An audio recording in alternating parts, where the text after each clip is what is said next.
ముందుగా ఈ వీడియోని ఒక లైక్ అండ్ సబ్స్క్రైబ్ చేసుకోండి. మీ నుంచి నేను కోరుకునే ఒకటే, ఒక లైక్ ఒక సబ్స్క్రైబ్. లైక్ చేస్తే ఎక్కువ మందికి రీచ్ అవుతుంది, సబ్స్క్రైబ్ చేస్తే నాకు బూస్టింగ్ వస్తుంది. ఇక వీడియోలోకి వెళ్ళిపోతే క్లియర్గా మాట్లాడుకుందాం. నామినేషన్స్ రోజు కాబట్టి శ్రీజ, మనీష్, ప్రియా, ఫ్లోరా వీళ్ళు నలుగురు వచ్చారు. వీళ్ళ నలుగురు వేరే వాళ్ళకి ఇచ్చి నామినేషన్ చేయమని చెప్పారు. ఎవరు మంచిగా చెప్పారు పాయింట్స్, ఎవరికి హింట్స్ ఇచ్చారు, ఎవరికి మంచిది అనే పాయింట్స్ మాట్లాడుకున్నాం. ఇక తనుజకు, ఇమాన్యుల్కి ఒక నామినేషన్ జరిగింది, అందులో ఎవరు కరెక్టు. ఇక శ్రీజకి, కళ్యాణ్కి ఒక నామినేషన్ జరిగింది, శ్రీజ కరెక్ట్గా చెప్పిందా లేదా. ఇక రీతుకి, మాధురికి ఒక నామినేషన్ జరిగింది, చాలా పెద్ద గొడవ అయింది, అందులో ఎవరు కరెక్ట్గా చెప్పారు, ఎవరు బెటరు మాట్లాడుకుందాం. ఫస్ట్ బిగ్ బాస్ ఒక అనౌన్స్మెంట్ చేశాడు. మీ ఇప్పుడున్న హౌస్లోకి బయట నుంచి వస్తారు, వాళ్ళు మీతో ఉంటారు, మీతో పాటు ఉండి ట్రోఫీ గెలుచుకోవడానికి ట్రై చేస్తారని చెప్పడం జరిగింది. అప్పుడే మనం అర్థం చేసుకోవచ్చు, బయటికి వెళ్ళిపోయిన వాళ్ళలో కొంతమంది ఇద్దరు వస్తారు. ఆ ఇద్దరు ఎవరంటే భరణి గారు, శ్రీజ, అది కన్ఫామ్. సో ఇప్పుడు మాట్లాడుకుందాం. ప్రియ వచ్చిన తర్వాత బిగ్ బాస్ ఏం చెప్పిందంటే, ఆల్రెడీ సాయి దగ్గర సేవ్ అయ్యే ఒక పవర్ అవుతుంది, ఆ పవర్ నువ్వు వాడుకుంటావంటే నేను ఉపయోగించుకుంటా అని బిగ్ బాస్ అని చెప్పాడు. తెలివికల్లుడు, లేకపోతే అది ఉపయోగించుకోకపోతే ఈ వారం పోయేటోడే. మంచిగా తెలివిగా ఆలోచించి ఆ పవర్ని అయితే నేను వాడుకుంటా అని చెప్పి నామినేషన్ నుంచి పక్కకి వెళ్ళిపోయాడు, లేకపోతే బలైపోయాడు బాబు. సో అతను పక్క పెట్టుకోండి. డైరెక్ట్ నామినేషన్ అయింది కాబట్టి మాధురి గారు పక్కకున్నది. కెప్టెన్ కాబట్టి కెప్టెన్ నామినేషన్ చేసే అవకాశం లేదు కాబట్టి మన కిమ్మానీలు పక్కకున్నాడు. ప్రియా వచ్చి సంజన గారికి నామినేషన్ చేసింది. రీజన్స్ ఏం చెప్పిందంటే, మీరు బాడీ షేమింగ్ చేస్తారు, కళ్యాణ్ని మీరు పర్సనల్గా తిట్టారు, ఇంకా మీరు తనుజాన్ని క్యారెక్టర్ పరంగా నిఖిల్తో ఉంటుందని చెప్పి నేషనల్ టెలివిజన్లో మీరు అలా అనడం తప్పని చెప్పింది. ఇంకా మీరు దివ్యని రోడ్ రోలర్ అని అంటారు. ఇంకేమని చెప్పిందంటే, మీరు పదాలు అంటారు అనేటప్పుడు సీరియస్గా అంటారు, ఒప్పుకునేటప్పుడు మాత్రం ఫన్నీగా తీసుకుంటారు, అది నాకు నచ్చలేదు అని చెప్పడం ప్రియా బాగా చెప్పింది. వాళ్ళు ఆల్రెడీ బయట నుంచి చూసి విని వాళ్ళు లోపలికి వెళ్ళి వాళ్ళు నామినేషన్ చేశారు కాబట్టి ప్రియా బాగానే చెప్పింది. ఇక్కడ ప్రియా నాకు కళ్యాణ్కి సపోర్ట్గా నిలిచిందని నాకు అనిపించింది. ఇవన్నీ మీకేమనిపించింది మీరు చెప్పండి కామెంట్లో. ప్రియా పాయింట్ బాగానే చెప్పింది, బాగానే బాడీ షేమింగ్ చేసింది కరెక్టే, తనుజాన్ని క్యారెక్టర్ పరంగా తిట్టింది కరెక్టే, పర్సనల్గా చెప్పింది, సంజన గారు పర్సనల్గా తిట్టింది కరెక్టే. ఇంకా మీరు బాండింగ్స్ మీరు నాన్న అనే బాండింగ్ అంటారు, రాజా బాండింగ్ అంటారు, కానీ మీరు ఇమాన్యుల్తో పెట్టుకున్న బాండింగ్ కాదా అని డైరెక్ట్ సంజన గారిని అన్నింది. అది బాగానే ఉంది, పాయింట్ బాగానే ఉంది, ప్రియా బాగానే చెప్పింది. దాని తర్వాత ప్రియా కత్తి కళ్యాణ్కి ఇచ్చింది.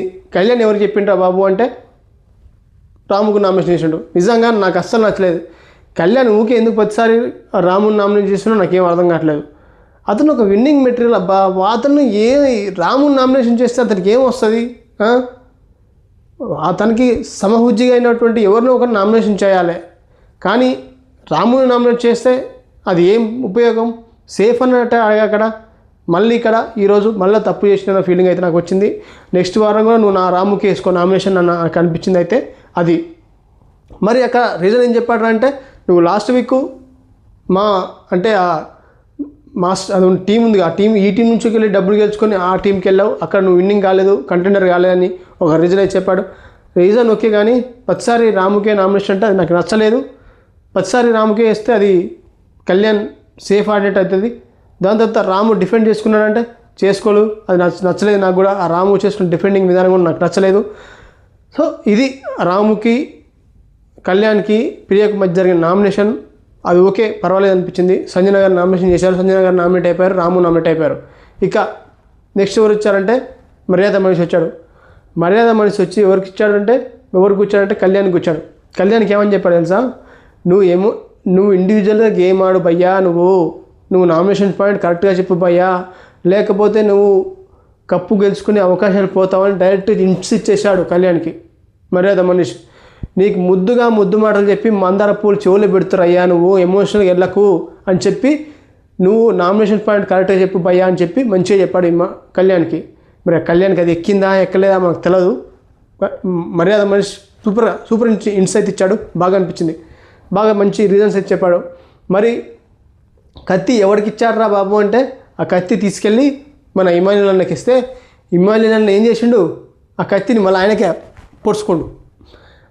మంచి కత్తి ఇచ్చినప్పుడు ఏం చేయాలి, మంచి పాయింట్ పెట్టి, లేకపోతే నా వల్ల కాదని పక్క పెట్టినా అయిపోయేది. మంచి ఆ కత్తి ఆయనకి ఇస్తే ఆయన కత్తి ఆయన కడుపులో పొడుచుకోండి. ఇట్లాని ఏం పాయింట్ చెప్తాడో ఇమాన్యుడు. చీ అంటే నేను ఏదంటే ఇమాన్యుడికి మంచి అవకాశం వచ్చినప్పుడు గైట్ పాయింట్ ఇస్తే తనుజ ఏ రేంజ్ అంటే తనుజకున్న ఓటింగ్కి ఈయన చెప్పిన పాయింట్ ఏమంటారు తొప్పాస్ రీజన్కి నాకు బీభత్సమైన కోపం అయితే వచ్చింది. మంచి అంటే ఒక మంచి ఏమంటారు కాంపిటీషన్ ఉన్న ఒక గేమ్లోకి మంచి పాయింట్స్ తీసుకెళ్ళి గుచ్చాలి, కానీ ఆ పాయింట్స్ మళ్ళీ ఈయనకి రివర్స్ వచ్చి గుస్తే చూసినావా. ఏమంటారు ఆ పాయింట్ మళ్ళీ బుల్లెట్ కొడితే బుల్లెట్ వేస్తే మళ్ళీ ఆ బుల్లెట్ మన ఏంటి అతడి సినిమాలో ఒక్కటి సినిమాలో ఉంటుంది, గన్ను పెట్టి కాల్స్తే ఆ గన్ను నుంచి బుల్లెట్ వచ్చి మళ్ళీ రివర్స్ ఆయనకి తగులుతుంది. అలాంటి బుల్లెట్ ఆ పాయింట్ అది. ఏమని చెప్తారు రీజన్ అంటే నాకు ఒకటే చిన్న పాయింట్ ఉంది, ఒక చిన్న పాయింట్ ఉంది. ఏం పాయింట్ అంటే అదేంటి అయేషా అది పవర్స్ అది పవర్ సేవింగ్ అదే ఉంటుంది పవర్ అరూరాల కాదంటే అప్పుడంటే అంతకుముందు కంటే ఈయన అడిగితేనంటే ఈయనట వద్దు 50% ఉంటాయి అని అది తనుజ ఈయన అడిగితే చెప్తున్నట్టు తనుజ మళ్ళీ దాన్ని కాదని మళ్ళీ ఆమె సొంత డెసిషన్ తీసుకుందని చెప్పి నాకు అది నచ్చలేదు అని చెప్పినట్టు. అదేం తప్ప సజెషన్. అవును, నిన్ను అడిగినంత మాత్రాన నీ సలహా కోరినంత మాత్రాన నిన్ను సజెషన్ అడిగినంత మాత్రాన నీ సలహా తీసుకోవాలని రూల్ అయితే లేదు కదా. దాన్ని నువ్వు నామినేషన్ ఎట్లా పెడతావు నాకేం అర్థం కాలే. దానికి తనుజ అవును నా డెసిషన్ నేను తీసుకున్నాను అన్నప్పుడు ఆయన ముఖం చూడాలి. ఇక అవునయ్యా నువ్వు చెప్పినావు నువ్వు ఏంది అయేషా అరురాలా కాదా అని నిన్ను పాయింట్స్ అడిగింది, నువ్వు చెప్పినావు నీ పాయింట్ నువ్వు చెప్పినప్పుడు నువ్వు తనుజకు చెప్పినావు. మరి తనుజ తన డెసిషన్ తను తీసుకోవాలిగా. నువ్వు చెప్పినావు కానీ నీ డెసిషన్ అయితే తీసుకోలేదుగా. ఇప్పుడు అప్పుడు నేను చెప్పిన పాయింట్లు ఆడ చెప్తానుకున్నా చెప్పలేదు. అప్పట్లో తను చేంజ్ అయిపోయింది, అరురాలని చెప్పింది అంటే అడిగినంత మాత్రం నువ్వు చెప్పింది చెప్పాలని రూల్ అయితే లేదుగా. మళ్ళీ ఏం చెప్పాడు ఇమాన్యుల్ ఏంటిది బొమ్మల టాస్క్ ఇప్పుడు కాదు జరిగింది బొమ్మల టాస్క్. అది బొమ్మల టాస్క్ అప్పుడే ఈ మధ్యలో ఎన్ని వీక్లు నామినేషన్ రాలేదు అంటే అప్పుడు అంటే ఈ దగ్గర 6-7 వీక్లు నామినేషన్స్ అయినాయి. ఇన్ని వీక్లలో ఆయనకు నామినేషన్ గుర్తు రాలేదు. ఆ పాయింట్ ఇవాళ గుర్తొచ్చింది అంటే ఏంది నీకు అర్థమైంది ఎండింగ్ అంటే నీకు ఇక సేఫ్ గేమ్ ఆడుతున్నావు చాలుగా ఏదో ఒకటి నామినేషన్ చేయాలని వేసేసిండు. ఇక అది వచ్చి ఈయనకే గుచ్చుకుంది గుండెలా. ఏమని నామినేషన్ చేయాలి తెలుసా, బొమ్మల టాస్క్లో రాము ఇమాన్యుల్ టాస్క్ ఉంటే ఆ టాస్క్లో ఏమైందంటే హౌస్మేట్కి ఎవరిని పంపించాలంటే లాస్ట్లో ఆ డిస్కషన్ అయితే అందరు కూడా నా రాము అంటారు. అక్కడ ఇమాన్యుల్ సైగా చేస్తుంది తనుజ నువ్వు చెప్పు అంటే నాకు ఎవరైనా ఏం కాదు మీ డెసిషన్ మీరు తీసేసుకోండి అని చెప్పి అప్పుడు నేను ఉంటాను హౌస్మేట్స్ మీద నేను ఉంటాను అని చెప్పిన ఇమాన్యుల్ ఈ రోజున అప్పుడు నువ్వు రాముకి డెసిషన్ తీసేసుకున్నావు, నువ్వు ఒక పాయింట్ మీద స్టిక్ అయి ఉండవు, అప్పుడు నువ్వు మాట మార్చావు అంటాడు. తుప్పాస్ రీజన్ అది. ఆ రోజు చెప్పింది ఈయనే. దగ్గర మీరు చూడండి హాట్స్టార్లో 13th డే ఎపిసోడ్ ఉంటుంది. ఆ ఎపిసోడ్ లాస్ట్లో చూడండి ఇమాన్యుల్ ఒక దగ్గర కూర్చొని ఇచ్చే అంటాడు ఇట్లా డబల్ టంగ్ అంటే ఇక్కడ బుక్ అయిపోతుంది ఇమాన్యుల్. నిజంగా చెప్తున్నా ఇక్కడ బుక్ అయ్యాను ఇమాన్యుల్. అసలు నిజంగా అంత కోపం వచ్చింది ఇమాన్యుల్ ఇచ్చి అంటే ఎట్లా అంటే ఇంత ఫ్లిప్ అయ్యాడా ఇంత అంటే అప్పుడెప్పుడో గుర్తుంచుకున్న టాస్క్ తనుజ ఇంకా గుర్తుంచుకుంది. అంటే సీన్ టు సీన్ చెప్తుంది తనుజ. రీతు చెప్పింది ఫస్ట్ రీతు రామున్ అన్నది, తర్వాత ఇమాన్యుల్ అన్నది. రీతు నువ్వు అందరూ డిస్కషన్ చేసుకున్నావు, దాని తర్వాత నేను తల ఊపిన దానికి అక్కడ కూర్చొని కింద కూర్చొని ఆయన తిట్టిట్టే అవన్నీ గుర్తుపెట్టుకుంది తనుజ. ఈయనకు అది గుర్తులేదు ఇంకా. ఇంత అంటే కొంచెం అన్నా వాడాలి బుర్ర. మంచి చేయదాకా వచ్చింది జార్పించుకోవాలంటే ఇదే ఇమాన్యుల్. ఇందులో తనుజనే అంటే ఇమాన్యుల్ తప్పు చెప్పిండు, అబద్ధం ఆడాడు. తనుజ కరెక్ట్గానే చెప్పింది అక్కడ ఆమె. ఇది నువ్వు నామినేషన్ పాయింట్ అని ఆమె కూర్చుండు, ఆమె నామినేషన్లోకి ఇచ్చింది. ఇది తనుజకు ఇమాన్యుల్కైనా ఒక మంచి ఏమంటారు మంచి నామినేషన్. ఇక ఫ్లోరా గారి నామినేషన్ తర్వాత సుమనన్నకు సంజన గారికి గొడవ అయింది. మళ్ళీ ఆ గ్యాప్లోనే మాధురి గారికి సంజన గారికి గొడవ అయింది. గొడవ మంచి గమ్మత్తు ఉంటుంది. ఎలా అంటే సుమనన్న కూర్చుంటాడు, వచ్చి సంజన గారి సుమనన్న అంటుంది మీరు అసమర్థమైన క్యాప్టెన్సీ, మీరు పడుకుంటారు, ఆ టాస్క్ని ఖరాబ్ చేసింది మీరే అని సుమనన్న తిడుతూ ఉంటుంది. మీరు అసమర్థమైన క్యాప్టెన్ అంటే సుమనన్న కూడా కోపం అవుతుంది. థ్యాంక్ యూ నాకు మీరు ఇంకో 2 పాయింట్స్ ఇచ్చారని చెప్పి సుమనన్న సీరియస్ అవుతాడు. ఆ గ్యాప్లోనే ఆమె బయటికి వెళ్ళిపోతుంది సంజన గారు. ఈ గ్యాప్లో కిచెన్లో ఉన్న సంజన మాధురి గారు ఉండి ఆమెకు ఇలాంటి టైంలోనే తెలుగు పదాలు గుర్తుంటాయి, అంటే ఆమె తెలుగు బాగానే ఉంటుంది అంటే అంటే ఇలాంటి అంటే పదాలు కూడా మంచి ఆమెకు తెలుగు వచ్చు, కానీ అలా అనేటప్పుడే తెలుగు రాదు, అంటే తిట్టేటప్పుడే తెలుగు రాదని ఒక సాకు అంటే చెప్తుంది అని చెప్తుంటే అది సంజన గారు మళ్ళీ వింటారు. విని మీరు నా గురించి ఎందుకు మాట్లాడుతున్నారని, మీరు ఎందుకు నా గురించి మాట్లాడుతున్నారు అంటే నేనేం మాట్లాడాను, మీరు చెప్పిందేగా నేను చెప్పింది, మీరు అనేదేగా నేను చెప్పిందంటే కాదు, మీరు నా గురించి ఎందుకు మాట్లాడుతున్నారు, నా గురించి మీరు తెలుగు రాదు అని తెలుగు వచ్చు అని చెప్తున్నాను అంటే తెలుగు వచ్చు అని కాదు, తెలుగు వచ్చినాక తెలిసి కూడా మీరు వేరే పదాలు వాడతారని చెప్తున్నారు చూడు, అది నేను కావాలని చెప్తున్నాడు చూడు, అది నా తప్పని చెప్పింది. సంజన గారు తప్పేం లేదు. ఇప్పుడు సపోజ్ నిన్న మాధురి గారు సాయితో గొడవ పెట్టుకుంది. ఎందుకు గొడవ పెట్టుకుంది? నా గురించి నువ్వు వేరే వాళ్ళ కాడ ఎందుకు చెప్తున్నావు అని గొడవ పెట్టుకుంది. ఇప్పుడు అదే ఆమె ఎట్లా గొడవ పెట్టుకుందో ఈ విషయంలో కూడా సంజన గారి గురించి ఇప్పుడు మాధురి గారు అక్కడ చెప్పడం అవసరం లేదు కదా. దానికి సంజన గారు వచ్చి అడిగింది, దానికి ఆమె సీరియస్ అయింది. నన్ను అడిగితే ఆ విషయంలో మాధురి గారే తప్పని చెప్పొచ్చు. పైనంగా ఆమెను ఇంకా సెన్స్ లేదు, అది లేదు ఇది లేదని మాధురి గారు సీరియస్ అయ్యారు. అక్కడ మాధురి గారిది తప్పు, సంజన గారిది లేదు. అనవసరంగా మాధురి గారి మధ్యలో వచ్చి సుమనకు చెప్పి మళ్ళీ ఆమె కోపం తెప్పించి మళ్ళీ ఏం సీరియస్ అయింది. అక్కడ మాధురి గారు తప్పు అనిపించింది. ఇంకా దాని తర్వాత ఫ్లోరా గారు వచ్చారు. ఫ్లోరా గారు వచ్చి రైతుకు కూర్చారు. రీజన్స్ ఏం చెప్పారంటే ఆమె రీజన్స్ మీకు డెమోన్ పవన్కి ఏమంటారు ఆ బాండింగ్ అనేది అంత ప్యూర్గా లేదు, అంత కెమిస్ట్రీ అనేది ఒక ఫేక్ బాండింగ్లా ఉంది, మీరు దాన్ని ఫాలో అవుతున్నారు అంటే ఇంతకుముందు చూసిన సీజన్స్లలో అదే మీరు ఫాలో అవుతున్నారని చెప్పి ఒక రీజన్ అయితే చెప్పింది. ఆ రీజన్ నాకు ఫేక్ బాండింగ్ లాగా ఉందా అంటే కొంచెం స్టార్టింగ్ అంటే కన్ఫ్యూజన్ అండి అనుకో, రియల్ లవ్ అది ఫ్రెండ్షిప్ బాండింగ్ చిన్న కన్ఫ్యూజన్లో ఉన్నారనేది చెప్పింది. అది పాత రీజన్, అది రీజన్ కరెక్టేనా అంటే ఓకే మరీ అది అంత డెప్త్ అన్నట్టే కాదు. ఆమె ఎలా అంటే ఇది బాండింగ్ రియల్ బాండింగ్ కాదు, మీరు సంజనాకు చేసిన సంజనాకు హెయిర్ కట్ ఇచ్చిన మీకు బాండింగ్ కానప్పుడే హెయిర్ కట్ ఇచ్చారు. అలాంటిది మీరు డెమోన్ పవన్కి అంత బాండింగ్ ఉన్నట్టయితే మీరు పూర్తిగా డబ్బులు ఇవ్వచ్చు కదా, అతనికి కంటెండర్ చేయొచ్చు కానీ ఒక టాపిక్ అయితే చెప్పింది, రీజన్ అయితే చెప్పింది. ఆ రీజన్ నాకు ఫేక్ బాండింగ్ అని చెప్పింది. ఫేక్ బాండింగ్ అది కన్ఫ్యూజన్, ఇంకా అది ఫేక్ బాండింగ్ అయితే నాకు అనిపించలేదు, ఒక ఫ్రెండ్షిప్ అనిపించింది, ఒక కంఫర్టబుల్ జోన్. ఫేక్ బాండింగ్ అని అనిపించలేదు, ఒక ఫ్రెండ్ అంతే, అది ఎంతవరకు ఒక బాండ్ అంతే, దానికి మనం ఏం పేరు పెట్టలేము. ఇక దాని తర్వాత ఫ్లోరా గారు సుమనకి ఇచ్చింది. సుమన రఫ్ ఆడిచ్చాడు, దులిపాడు సుమన. ఇక అస్సలు తగ్గేదేలే. సంజన గారు మీరు నన్ను తొక్కలో కెప్టెన్ అన్నారు, నాకు అది నచ్చలేదు, మీరు కెప్టెన్కి రెస్పెక్ట్ ఇస్తలేరు, మీరు ఇర్రెస్పాన్సిబిలిటీగా ఉన్నారు, మీరు అది ఇదని చెప్పిండు. చించి అవతల పడేశారు సుమనన్న కాదు సుమన్ బాయ్. నిజంగా అసలు ఒక ఎట్లా అంటే ఒక వైల్డ్ ఫైర్, అసలు ఇంత పవర్ సుమనలో ఇంత ఉందా అని నాకు అనిపించింది. ఒక్కొక్క పాయింట్ తొక్కలో కెప్టెన్ అంటే ఓళ్ళు పడతారు, మిమ్మల్ని మేము అట్లే తొక్కలో కెప్టెన్ అన్నావా, మీకు రెస్పెక్ట్ ఇవ్వలేదా, మీరు మాకెందుకు రెస్పెక్ట్ ఇస్తలేరని ఆ చెత్త ఆ టాపిక్ అటప్పుడు అది మీ పని కానే కాదు, ఎందుకు మీరు అందరూ ఇన్వాల్వ్ అయ్యారు, మీరు తొక్కలో కెప్టెన్ ఎందుకన్నారు అని బాగా సీరియస్ అయ్యాడు సుమనన్న. నాకు బాగా అనిపించాడు. రీజన్ గట్టిగా కూర్చాడు సంజన గారికి, మంచిగా అనిపించింది. ఇది సుమనన్న ఒక వైల్డ్ ఫైర్ నామినేషన్ సుమనన్నది. చరిత్రలో నిలిచిపోయే సుమనన్న నామినేషన్ బిగ్ బాస్ చరిత్రలో అనేది ఒక మంచి హై మూమెంట్ అని చెప్పొచ్చు. ఫ్లోరా గారి నామినేషన్ తర్వాత సుమనన్నకు సంజన గారికి గొడవ అయింది. మళ్ళీ ఆ గ్యాప్లోనే మాధురి గారికి సంజన గారికి గొడవ అయింది. గొడవ మంచి గమ్మత్తు ఉంటుంది.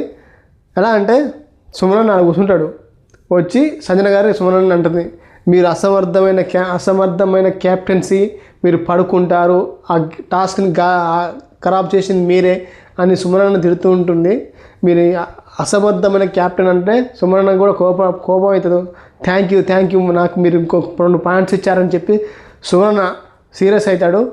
ఆ గ్యాప్లోనే బయటికి వెళ్ళిపోతుంది సంజన గారు. ఈ గ్యాప్లో కిచెన్లో ఉన్న మాధురి గారు ఉండి ఆమెకు ఇలాంటి టైంలోనే తెలుగు పదాలు గుర్తుంటాయి, అంటే ఆమె తెలుగు బాగానే ఉంటుంది అంటే ఇలాంటి అంటే పదాలు కూడా మంచి ఆమెకు తెలుగు వచ్చు, కానీ అలా అనేటప్పుడే తెలుగు రాదు, అంటే తిట్టేటప్పుడే తెలుగు రాదని ఒక సాకు అంటే ఒక చెప్తుంది అని చెప్పి చెప్తుంటే అది సంజన గారు మళ్ళీ వింటారు. విని మీరు నా గురించి ఎందుకు మాట్లాడుతున్నారని, మీరు ఎందుకు నా గురించి మాట్లాడుతున్నారు అంటే, నేనేం మాట్లాడాను, మీరు చెప్పిందేగా నేను చెప్పింది, మీరు అనేదేగా నేను చెప్పిందంటే, కాదు మీరు నా గురించి ఎందుకు మాట్లాడుతున్నారు, నా గురించి మీరు తెలుగు రాదు అని తెలుగు వచ్చు అని చెప్తున్నాను అంటే, తెలుగు వచ్చు అని కాదు, తెలుగు వచ్చినాక తెలిసి కూడా మీరు వేరే పదాలు వాడతారని చెప్తున్నారు చూడు, అది నేను కావాలని చెప్తున్నాడు చూడు, అది నా తప్పని చెప్పింది. సంజన గారు తప్పేం లేదు. ఇప్పుడు సపోజ్ నిన్న మాధురి గారు సాయితో గొడవ పెట్టుకుంది. ఎందుకు గొడవ పెట్టుకుంది? నా గురించి నువ్వు వేరే వాళ్ళ కాడ ఎందుకు చెప్తున్నావు అని గొడవ పెట్టుకుంది. ఇప్పుడు అదే ఆమె ఎట్లా గొడవ పెట్టుకుందో ఈ విషయంలో కూడా సంజన గారి గురించి ఇప్పుడు మాధురి గారు అక్కడ చెప్పడం అవసరం లేదు కదా. దానికి సంజన గారు వచ్చి అడిగింది, దానికి ఆమె సీరియస్ అయింది. నన్ను అడిగితే ఆ విషయంలో మాధురి గారే తప్పని చెప్పొచ్చు. పైనంగా ఆమెను ఇంకా సెన్స్ లేదు, అది లేదు ఇది లేదని మాధురి గారు సీరియస్ అయ్యారు. అక్కడ మాధురి గారిది తప్పు, సంజన గారిది లేదు. అనవసరంగా మాధురి గారి మధ్యలో వచ్చి శివనన్నకు చెప్పి మళ్ళీ ఆమె కోపం తెప్పించి మళ్ళీ ఏమో సీరియస్ అయింది. అక్కడ మాధురి గారు తప్పు అనిపించింది. దాని తర్వాత డెమోన్ పవన్ రీతుది ఆ గొడవ అయిపోయింది. అంతా అదొక మెలోడీ ట్రాజెడిక్ ట్రాక్, అదొక వేరే లెవెల్ గొడవ. అది ఆల్రెడీ మనం లాస్ట్ వీక్లో జరిగింది, మళ్ళీ అది రిపీట్ అయింది. దాన్ని పక్క పెట్టేస్తే శ్రీజ వచ్చింది, దమ్ము శ్రీజ వచ్చింది. రావడంతో కథం మాధురి గారితో వేసుకుంది. నేను ఇప్పుడు ఏ పేరుతో పిలవాలి మిమ్మల్ని, మాధురి పిలవాలా, మాధురి గారిని పిలవాలా, ఇంకేరే ఏ పేరు పిలవాలంటే అని చెప్పి స్టార్టింగ్ రావడంతో మాధురి గారితో గొడవ పెట్టుకుంది. దాని తర్వాత తనుజ గారితో గొడవ పెట్టుకుంది. మీరు సపోర్టింగ్తో ఆట ఆడుతున్నారు, అది ఆడుతున్నారు, ఇది ఆడుతున్నారు అన్నది అన్నీ కూడా కరెక్టే. ఆమె సపోర్ట్ లేకుండా గేమ్ ఆడలేదు, ఏ సపోర్ట్ లేకుండా గేమ్ అయితే ముందుకు సాగలేదు. తనుజ గారిది మాధురి గారితో తనుజ గారితో గొడవ పెట్టుకుంది. రావడంతో ఒక్క నిమిషం కూడా గ్యాప్ లేకుండా శ్రీజ గొడవ పడింది. దాని తర్వాత బిగ్ బాస్ ఉండి మీరు నామినేషన్కి వచ్చారు.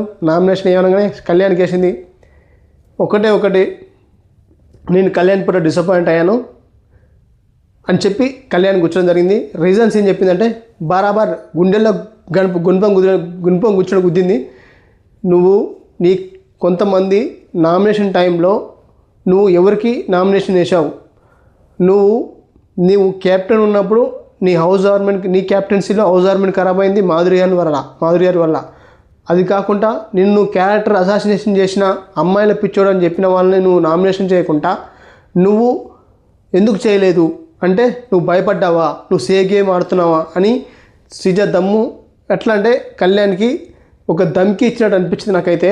నువ్వు సేఫ్ గేమ్ ఆడకురా బై అని చెప్పి డైరెక్ట్గా చెప్పింది.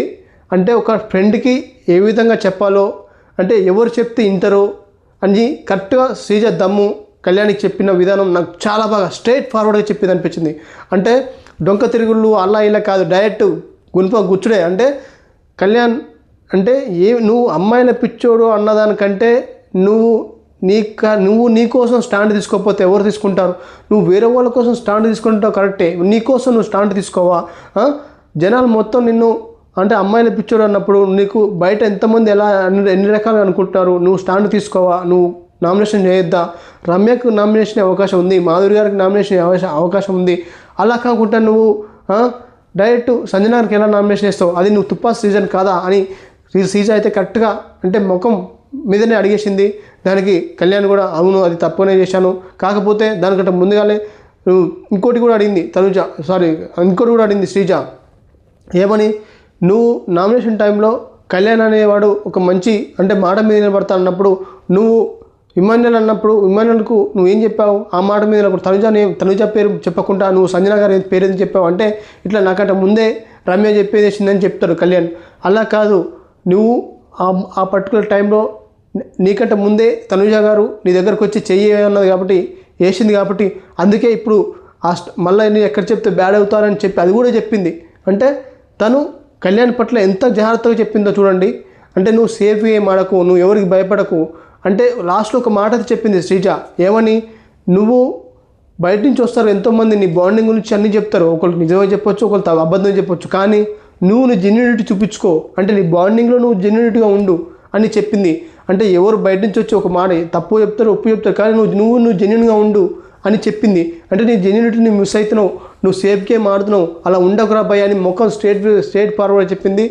దాని తర్వాత ఇంకా చాలా చెప్పింది కళ్యాణ్కి, నువ్వు జాగ్రత్తగా ఉండు, మంచిగా నువ్వు నామినేషన్ పాయింట్లు మంచిగా డైరెక్ట్గా ఒక మంచి ఇంట్లో అయితే ఇచ్చింది, ధమ్కి ఇచ్చింది కళ్యాణ్కి. నిజంగా చెప్పాలంటే ధమ్కి అని కాదు, ఒక ఫ్రెండ్గా తనకు పడుతున్న బాధని కళ్యాణ్కి చెప్పింది. నాకు బాగా అనిపించింది శ్రీజ దమ్ము.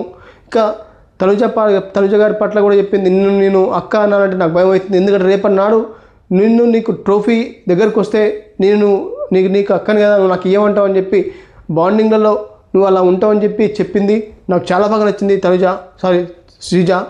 ఇక నెక్స్ట్ కత్తిని మాధురి గారికి ఇవ్వగానే మాధురి గారు మీరు ఎలా నామినేషన్ చేస్తారో చూస్తా, బాండింగ్లో అని చెప్పి నామినేషన్ చేస్తారా ఎలా చేస్తారో చూస్తా అని చెప్పింది.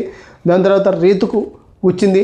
రీతుకి ఏమని చెప్పిందంటే, నువ్వు డెమోన్ పవన్కి బాండింగ్ పెట్టుకుంటానికి వచ్చినావు అనే అదే పాయింట్ చెప్పింది. శ్రీజ అయితే ఏదన్నదో అదే పాయింట్ చెప్పింది. దాని తర్వాత దాని తర్వాత రీతుకి మాధురికి పీపచ్చని కూడా జుట్లు పట్టుకుని గొడవ దానికి వచ్చింది. ఎక్కడికి ముఖాలు దగ్గర పెట్టుకుని కొట్టుకోరు. ఆ పర్టికులర్ టైంలో నాకు నిజంగా ఎక్కడ కొట్టుకుంటారేమో భయం వేసింది. అంటే రీతుకి మాధురి గారికి అంత గొడవైంది. ఆ గ్యాప్లో ఏమైందంటే, నేను మా టీంలో ఉన్న డబ్బులు నువ్వు డిమాండ్ పవన్కి ఎట్లా ఇస్తావు, అది నీ బాండింగ్ కాదా, సపోర్ట్ కాదా, నువ్వు ఇండివిజువల్గా ఏం ఆడుతున్నావు, మమ్మల్ని మోసం చేసినావు అంటే, ఈ గ్యాప్లో శ్రీజ వచ్చి మరి మీరు చేసింది ఏంటి, తనుజ గారికి డబ్బులు ఇస్తా అని చెప్పలేదా, అది మీరు సపోర్ట్ కాదా, మీరు ఇవ్వలేదా అని చెప్పి శ్రీజ అనగానే రీతు ఇంకా రెచ్చిపోయింది. మీది బాండ్ కాదా, మీది బాండ్ కాదా, ఆడది ఈడది బాండ్ కాదా, ఆడది ఈడది బాండ్ కాదా అని చెప్పగానే రీతుది ఒక లెవెల్లో ఒక రేంజ్లో అయిపోయింది. రీతుకి ఒక గ్రాఫ్ పెరిగిందని చెప్పొచ్చు. ఇది నామినేషన్ ప్రక్రియలో రీతు ఇచ్చి పడేసింది మాధురికి. నిజంగా ఈ నామినేషన్ మొత్తం కూడా మాధురి గారికి ఒక దెబ్బ అని చెప్పొచ్చు. చాలా ఓవర్ చేసింది మాధురి గారు, చాలా అంటే చాలా. ఒక్కొక్కరి బంధాలు, ఒక్కొక్కరి సేఫ్ గేమ్లు, ఇమ్మని గుట్రట్టు, ఇక కళ్యాణ్ది అందరికీ ఈ నామినేషన్ తోటి మొత్తం తూడ్చిపోయిందని చెప్పొచ్చు. ఇప్పటి నుంచి అలా గేమ్ ఎలా ఆడతారో చూడాలి. ఇక శ్రీజ ఈజ్ బ్యాక్. శ్రీజ దమ్మున్న శ్రీజ అనిపించింది నాకైతే. ఒక్కొక్కరి ఫేస్ మాస్కులు ఇట్లా తీసిపడేస్తుంది, ఒక్కొక్కరే తన మాటలతోటే మంచిగా అనిపించింది శ్రీజ. చూడాలి ఇక రేపు నామినేషన్ ఎలా ఉంటుందంటే, ఇక మోస్ట్లీ రేపు భరణి గారు వస్తారు. భరణి గారు శ్రీజ రేపటి నుంచి ఉంటారనుకుంటా, హౌస్లో ఉంటారనుకుంటా. చూడాలి ఎలా ఉంటుందో. మీకేమనిపించిందో కామెంట్ చేయండి. Please like the channel, subscribe the channel, please subscribe the